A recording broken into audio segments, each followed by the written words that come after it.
We have more information coming to the forefront. This is breaking news, viewers, that we are getting, and quite a crucial one. Explosive terror plot exposed on India Today. Terror doctor's diary that has now been recovered nails a massive blast plot. Terror doctor's diary has come out to reveal that the blasts were planned for 2 years. The diary mentions November 8th to November 12th, indicating that some planning was underway during that very period. The car bombing in Delhi occurred on November 10th, which clearly indicates that they had been planning for a long time. Sources said that the diary also contains the names of approximately 25 people, most of them hailing from Jammu and Kashmir as well as Faridabad, the two key locations which are currently under scanner. This matter is now under police investigation. Delhi Red Fort blast case, the plot had been underway for the past 2 years. Main conspirators were Dr. Muzammil, Dr. Adil and Dr. Umar, whose visuals we are bringing to you on our screens at this point, two of whom had already been arrested in the morning of November 10th itself, and post that the blast took place, which was in fact hatched and then executed by Dr. Umar Un Nabi. Now we have Himanshu Mishra joining us on the broadcast with more details on this very explosive piece of information that we bring to you. Himanshu, ये जो diary की बात अभी सामने आ रही है, ये इससे पता चल रहा है कि 2 साल से ये टेरर प्लॉट के ऊपर ये लोग काम कर रहे थे, और उसके बाद ये जो 8 तारीख से 12 नवंबर की ये जो डेट है, इसी के बीच ये लोग कुछ ब्लास्ट्स शायद प्लान कर रहे थे। पर उसके बीच में जो पुलिस ने रेड लगाई थी और फिर डॉक्टर आदिल और डॉक्टर मुजम्मिल की अरेस्ट हो गई, शायद उसी के लिए 10 नवंबर को ही हमने देखा था कि ये ब्लास्ट इनफैक्ट एग्जीक्यूट किया गया। देखिए, 9 नवंबर को जो रेड हुई थी, 8 और 9 नवंबर को जब जम्मू कश्मीर पुलिस आई थी तो काफी सारी चीजें जो है वो खुलती गई। रविवार को पहली जो पिछला संडे गया, उस दिन पहली जब रेड हुई तो उस रेड में कई सारी रिकवरी हुई। उसी दिन असॉल्ट राइफल मिल गई जो शाहिद की गाड़ी के अंदर रखी हुई थी। इसके अलावा जो पहला जो यूनिवर्सिटी से, अल-फलाह यूनिवर्सिटी से 300 मीटर दूर जो उसने कमरा किराए पे लिया था मुजम्मिल ने, वहां से 350 किलो अमोनियम नाइट्रेट और इसके अलावा आईडी बनाने के सामान बरामद हुए थे। कमरे से जो डिटेल मिली थी वहीं से काफी हद तक इनकी पूरी प्लानिंग क्लियर हो चुकी थी कि कितनी गहरी साजिश है और कितने पहले से, क्योंकि आप सोचिए कि जितनी रिकवरी इनके पास से हुई है उसी से काफी अंदाजा लग रहा था कि 1-2 दिन या 1-2 महीने की तैयारी नहीं है। और साथ साथ ये मॉड्यूल जब था, दो साल पहले जब ये मॉड्यूल बना था, जो पूरी तैयारी शुरू हुई थी, तो उसके बाद कई सारे लोग इस मॉड्यूल में और जोड़े गए, जिन्हें बाकायदा जो ये डॉक्टर उमर है, जो डॉक्टर मुजम्मिल है, इन्होंने अपनी बातों में फंसा के कई सारे लोगों को जोड़ा। ये भी अंदेशा है। तो अब पुलिस लगातार पूछताछ कर रही है उन लोगों के बारे में जिन्हें इस पूरे नेटवर्क से, इस मॉड्यूल में जोड़ा गया था, कि वो कौन लोग हैं और कहां हो सकते हैं। उनके ऊपर रेड करके उन्हें पकड़ने की कोशिश अब फरीदाबाद पुलिस कर रही है। वहीं दूसरी तरफ अगर आप देखें, यहाँ की तस्वीरें मैं दिखाऊं, जहां पर मैं खड़ा हूं, यहाँ से आपको तमाम जो गाड़ियां दिखेंगी पुलिस की, फायर की, यहाँ पर आगे जाके तकरीबन 100 मीटर दूर जाने के बाद राइट साइड पे लाल कलर की इको गाड़ी खड़ी है, जिसमें पूरी संभावना है कि अंदर विस्फोटक भरा हुआ है। खास तौर से जिस तरीके से कल शाम को जब ये गाड़ी यहां पर स्पॉट हुई, क्योंकि लंबी खोजबीन चली इस गाड़ी की, क्योंकि इसके जब सीसीटीवी मिले और उसके बाद से जब इस गाड़ी के मालिक पता लगा कि उमर उल नबी था, तो उसके बाद से ही लगातार तलाश की जा रही थी। और ढूंढते ढूंढते आप सोचिए इस गाड़ी को पुलिस यहां पर पहुंची। 2 किलोमीटर तो मेन रोड से अंदर जगह है और फरीदाबाद से भी पूरा फरीदाबाद शहर पार करके आप यहां पर आएंगे। तो इतने अंदर इस गाड़ी को ला करके खड़ा किया गया था, इसलिए पुलिस को अंदेशा है कि अंदर कुछ विस्फोटक हो सकता है और पुलिस को कुछ नजर भी आ रहा है। इसीलिए पूरे इलाके को पुलिस ने, खासतौर से जो एकदम से आसपास के लोग हैं, उन्हें हटा दिया है।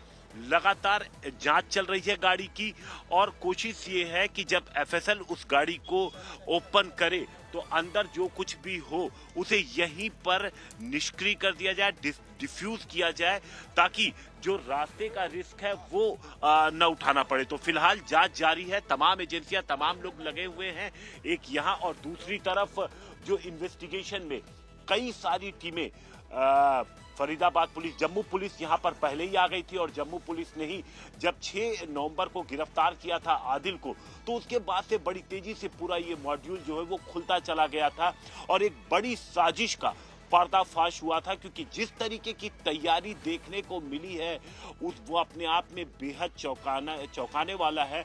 इसलिए यहाँ पर हम ये कह सकते हैं कि बड़ी सतर्कता थी, क्योंकि लगातार जब इनका पीछा किया गया और इनको पकड़ा गया जगह जगह से, इनके पास से जो रिकवरी की गई और अब जो खुलासे हो रहे हैं उससे ये पता लग रहा है कि ये साजिश कितनी बड़ी थी और इसके पीछे और लोग हो सकते हैं।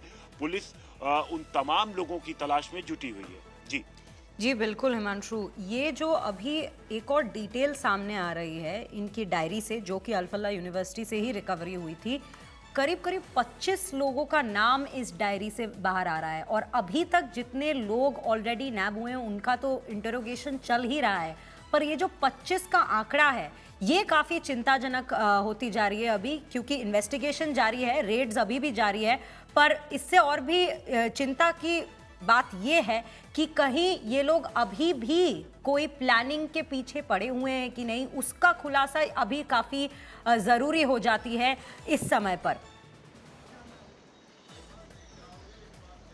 जी बिल्कुल, देखिए क्योंकि जो नाम सामने आया है सबसे पहले तो एजेंसीज की है कि उनकी पहचान की जाए, लेकिन मुजम्मिल चूंकि पुलिस के पास है और मुजम्मिल आज से नहीं बल्कि करीबन 12-13 दिन हो गया है जब से वो पुलिस और एजेंसियों के पास है, तो उससे जो भी रिकवरीज हुई हैं उससे उसको कन्फ्रंट कराया जा रहा है, उससे आइडेंटिफाई कराने में भी एजेंसियों को काफी मदद मिल रही है।